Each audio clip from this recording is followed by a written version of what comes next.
Class 10th के NEET JEE foundation course में हमारा चैप्टर चल रहा है केमिकल इक्विलिब्रियम, जिसके 5th लेक्चर में आज हम डिस्कस करने वाले हैं एक्टिवेशन एनर्जी रिएक्शन की क्या होती है।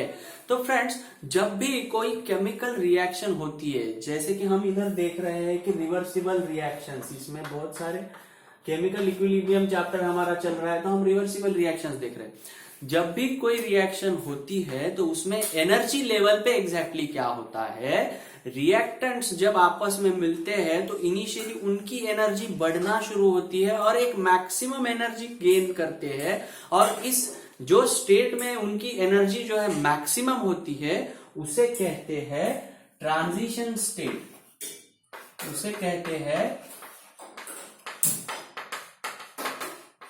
Transition state. और इसमें जो रिएक्टेंट्स का जो स्टेट होता है, उसमें जो रिएक्टेंट्स जो स्टेट में होते हैं उसे एक एक्टिवेटेड कॉम्प्लेक्स कहते हैं। उसकी एनर्जी जो है वो हाईएस्ट है उसमें। जब रिएक्शन टाइम 0 से टाइम एंड तक जो रिएक्शन हो रही है, इस दरमियान रिएक्शन मिक्सचर की एनर्जी जो है वो मैक्सिमम कब है, जब वो इस ट्रांजिशन स्टेट में है, तब उसकी एनर्जी मैक्सिमम है। इसीलिए इसे कहते हैं एक्टिवेटेड कॉम्प्लेक्स। इस स्टेट में जो रिएक्शन मिक्सचर होता है उसे कहते हैं एक्टिवेटेड कॉम्प्लेक्स। जब ये एक्टिवेटेड कॉम्प्लेक्स बनता है, फिर एनर्जी लूज करना शुरू कर देता है और एनर्जी लूज करके रिएक्टेंट और प्रोडक्ट देता है। तो चलो इसे हम ग्राफिकली देखते हैं फॉर बेटर क्लैरिटी। एग्जैक्टली ये होता कैसे है, हम प्लॉट करेंगे एक्स एक्सिस पे रिएक्शन प्रोग्रेस, इधर रिएक्शन प्रोग्रेस को प्लॉट करेंगे और वाई एक्सिस पे प्लॉट करेंगे एनर्जी ऑफ रिएक्टेंट्स और प्रोडक्ट्स और एक्टिवेटेड कॉम्प्लेक्स। जब भी फ्रेंड्स कोई रिएक्शन होती है तो रिएक्टेंट्स की भी कुछ एनर्जी रहेगी। यूनिवर्स में जो भी मॉलिक्यूल है उसमें हर चीज में कुछ ना कुछ पोटेंशियल एनर्जी होती है। तो रिएक्टेंट की एनर्जी मान लो इधर कुछ है, इसे हम कहेंगे ER। रिएक्टेंट्स की एनर्जी को हम डिनोट करेंगे ER से। तो ये एनर्जी गेन करते हुए कुछ एक मैक्सिमम एनर्जी स्टेट को जाके पहुंचने वाले हैं। इस मैक्सिमम एनर्जी की स्टेट जो है उसे कहते हैं ट्रांजिशन स्टेट। इसे मैं TS से डिनोट करूंगा। इधर जो बनता है उसे हम कहेंगे एक्टिवेटेड कॉम्प्लेक्स। क्या कहेंगे फ्रेंड्स? Activated complex. तो ये एनर्जी जो इधर आके जो प्रोडक्ट बना है उसकी कुछ एनर्जी रहेगी EP, एनर्जी ऑफ प्रोडक्ट्स। तो फ्रेंड्स, इस ट्रांजिशन स्टेट में जो एक्टिवेटेड कॉम्प्लेक्स की एनर्जी है 0 लेवल से अगर देखेंगे तो इसे हम कहते हैं थ्रेशोल्ड एनर्जी। इसे हम क्या कहते हैं फ्रेंड्स? Threshold energy. यानी ग्राउंड स्टेट से इसकी जो टोटल एनर्जी है एक्टिवेटेड कॉम्प्लेक्स की, वो होती है थ्रेशोल्ड एनर्जी। तो अभी फ्रेंड्स, इस रिएक्टेंट को एक्टिवेटेड कॉम्प्लेक्स तक पहुंचने के लिए जो एनर्जी लगने वाली है, क्या वो थ्रेशोल्ड एनर्जी है? नहीं, क्योंकि रिएक्टेंट के पास ऑलरेडी कुछ एनर्जी है। तो उस रिएक्टेंट को सिर्फ थ्रेशोल्ड एनर्जी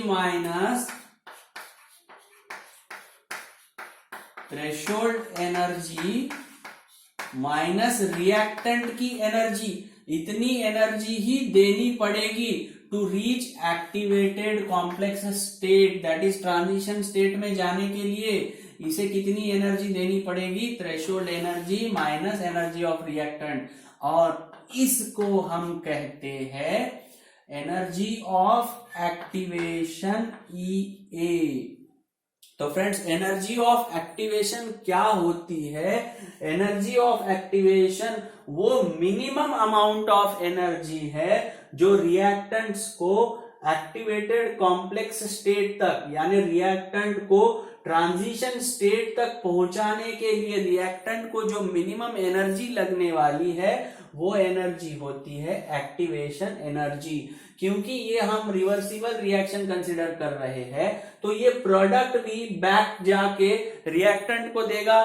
फॉरवर्ड रिएक्शन के लिए हमने तो एज्यूम कर लिया energy of activation for forward reaction, EAF से हम इसे डिनोट करेंगे। EAF क्या होगा? Energy of activation for forward reaction. तो ये बैकवर्ड भी जाने वाली है रिएक्शन। और एक चीज ध्यान रखिए फ्रेंड्स, जब ये बैकवर्ड जाएगी तो इसको जो एनर्जी लगने वाली है ये फॉरवर्ड से कम लगने वाली है ग्राफिकली। तो इससे आपको इसको ऑब्जर्व करके आपको एक इंट्यूशन सा क्लिक हो रहा है क्या कि ये रिएक्शन कौन सी रहेगी? हाँ फ्रेंड्स, एनर्जी ऑफ रिएक्टेंट जो है वो कम है, एनर्जी ऑफ प्रोडक्ट जो है वो ज्यादा है। यानी रिएक्शन में नेट हीट कंटेंट यानी नेट एंथैल्पी क्या हुई है? बढ़ी है। इसने रिएक्शन मिक्सचर ने नेट एनर्जी क्या हुआ है? गेन किया है। तो नेट एनर्जी अगर गेन होती है तो वो रिएक्शन कैसी होती है फ्रेंड्स? हाँ, एंडोथर्मिक होती है। एंडो यानी अंदर, थर्मिक यानी टेम्परेचर, हीट को रिएक्शन ने अंदर लिया, इसलिए ये रिएक्शन कौन सी है? एंडोथर्मिक। और एक्सो यानी क्या है? बाहर। और थर्मिक यानी क्या है? हीट। एक्सोथर्मिक रिएक्शन यानी जिस रिएक्शन में हीट बाहर जाने वाली है। तो फ्रेंड्स अभी आप इधर ध्यान दीजिए, जब ये प्रोडक्ट बना है जिसकी एनर्जी रिएक्टेंट से कम है तो प्रोडक्ट को जब रिवर्सिबल रिएक्शन में जाने के लिए एक्टिवेटेड कॉम्प्लेक्स बनाना पड़ेगा तो इधर जो एनर्जी लगने वाली है, energy of activation for backward reaction, वो कैसी होगी? कम होगी एनर्जी ऑफ फॉरवर्ड रिएक्शन से। Energy of activation for forward reaction will be greater than energy of activation for backward reaction in case of endothermic reaction.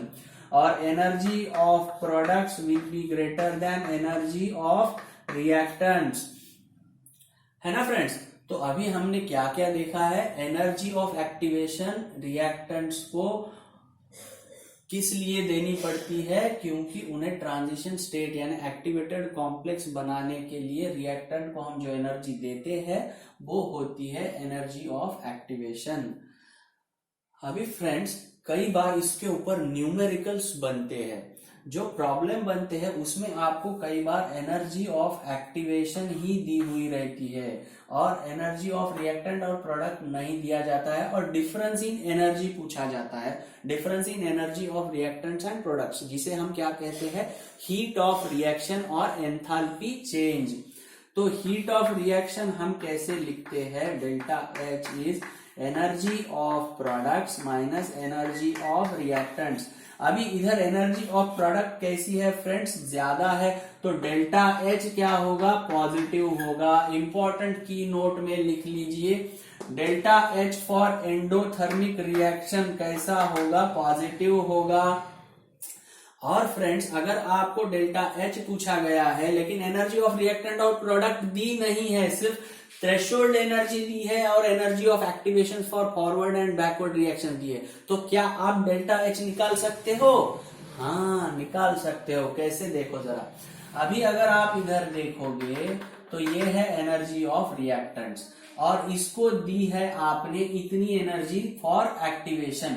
तो ये अगर आप इधर ऑब्जर्व करोगे, ये एक्टिवेशन एनर्जी और रिएक्टेंट की एनर्जी, इन दो एनर्जीज को आप अगर मिला लोगे तो आपको क्या मिल रही है?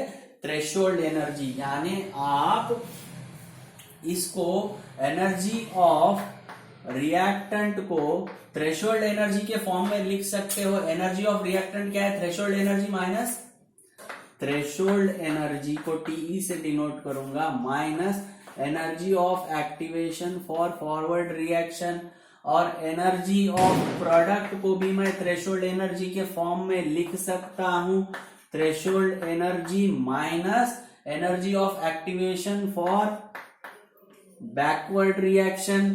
तो इन दो वैल्यूज को मैं अगर इधर पुट कर देता हूं डेल्टा H निकालने के लिए, तो एनर्जी ऑफ प्रोडक्ट क्या है? threshold energy minus energy of activation for backward reaction, और एनर्जी ऑफ रिएक्टेंट्स क्या है, threshold energy minus energy of activation for forward reaction. तो ये थ्रेशोल्ड एनर्जीज दो एक दूसरे को कैंसिल करेंगे और ये हो जाएगा प्लस, तो EAF माइनस EAB हो जाएगा डेल्टा H। डेल्टा H क्या हो जाएगा, energy of activation for forward reaction minus energy of activation for backward reaction. तो ये आ गया डेल्टा H। तो फ्रेंड्स ये तो हो गया एनर्जीज का पिक्चर। हमने जो देखा है ये है एंडोथर्मिक रिएक्शन के लिए। तो फ्रेंड्स अभी देखो एक्सोथर्मिक रिएक्शन के लिए क्या होता है। एक्सोथर्मिक रिएक्शन में क्या होता है, रिएक्शन मिक्सचर जो है वो हीट क्या कर रहा है, लूज कर रहा है सिस्टम को, सराउंडिंग को। सिस्टम जो है वो हीट इवॉल्व कर रही है, तो प्रोडक्ट की एनर्जी क्या होगी फ्रेंड्स, कम होगी। तो इसे हम कुछ इस तरह से दिखा सकते हैं। इधर रिएक्टेंट की एनर्जी कुछ है ER, इन्होंने एनर्जी एब्सॉर्ब करते हुए, एनर्जी रिएक्शन मिक्सचर की बढ़ते हुए इधर तक आई, इधर बनी ट्रांजिशन स्टेट, और यहां से यहां तक जाने के लिए जो एनर्जी लगी वो है activation energy for forward reaction EAF, और इधर एक्टिवेटेड कॉम्प्लेक्स फिर एनर्जी लूज करते हुए इसने दिया है प्रोडक्ट, इसकी एनर्जी है EP। तो EP इधर क्या है, कम है एनर्जी ऑफ रिएक्टेंट से। इसकी रिएक्टेंट की एनर्जी इतनी है, प्रोडक्ट की एनर्जी इतनी है, क्योंकि इसने एक्सोथर्मिक रिएक्शन में क्या किया है, एनर्जी को लूज किया है। तो फ्रेंड्स डेल्टा H जो है इधर क्या होगा, energy of products minus energy of reactants. Energy of products कम है तो डेल्टा H इधर होगा नेगेटिव, लिख लो। सिमिलरली हम सेम एक्सप्रेशन को डेल्टा H को एनर्जी ऑफ एक्टिवेशन के फॉर्म में फिर से लिख सकते हैं। मैं रिपीटेडली इसको डिराइव नहीं करूंगा, directly energy of activation for forward reaction minus energy of activation for backward reaction लिख दूंगा। और इधर एक चीज ध्यान रखिए फ्रेंड्स, इस केस में एंडोथर्मिक रिएक्शन के केस में energy of activation for forward reaction जो थी वो energy of activation for backward reaction से ज्यादा थी, क्योंकि रिएक्टेंट की एनर्जी कम है तो इधर से इधर तक जाने के लिए एनर्जी ज्यादा लगने वाली है, और प्रोडक्ट की एनर्जी ज्यादा है तो एक्टिवेट करने के लिए एनर्जी क्या लगने वाली है, बैकवर्ड रिएक्शन के लिए कम लगने वाली है। वेयरएज अगर आप इधर देखोगे तो रिएक्टेंट की एनर्जी ज्यादा है, तो activation, energy of activation for forward reaction जो होगी वो क्या होगी, कम होगी। Energy of activation for backward reaction जो लगने वाली है वो ज्यादा लगने वाली है, क्योंकि प्रोडक्ट की एनर्जी क्या है, कम है। तो energy of activation for backward reaction कम है, इसलिए ये भी डिफरेंस जो है वो दोनों इक्वली आएंगे, नेगेटिव आएंगे। मतलब मैं डेल्टा H जो है वो नेगेटिव कैसे आता है, दोनों इक्वेशन से मैं आपको प्रूव करके बता रहा हूं। और यहां से यहां तक की जो एनर्जी है फ्रेंड्स, ये कौन सी एनर्जी है, थ्रेशोल्ड एनर्जी है ना फ्रेंड्स। तो ये तो था इक्विलिब्रियम रिएक्शन के लिए energy of activation and threshold energy and heat of reaction, इसका कैसे कैसे रिलेशन होता है ये हमने देखा। इसके ऊपर बहुत सारे प्रॉब्लम्स बनते हैं फ्रेंड्स, तो ये बेहद इंपॉर्टेंट कॉन्सेप्ट है आपके नीट JEE के लिए। तो अगले सेशन में हम इसके ऊपर का प्रॉब्लम देखेंगे, so as to grasp the concept more efficiently. और फ्रेंड्स ये जो फाउंडेशन कोर्स है इसे बहुत ही ध्यान से देखिए, that is going to help you a lot in your 11th and 12th standard. Thank you friends.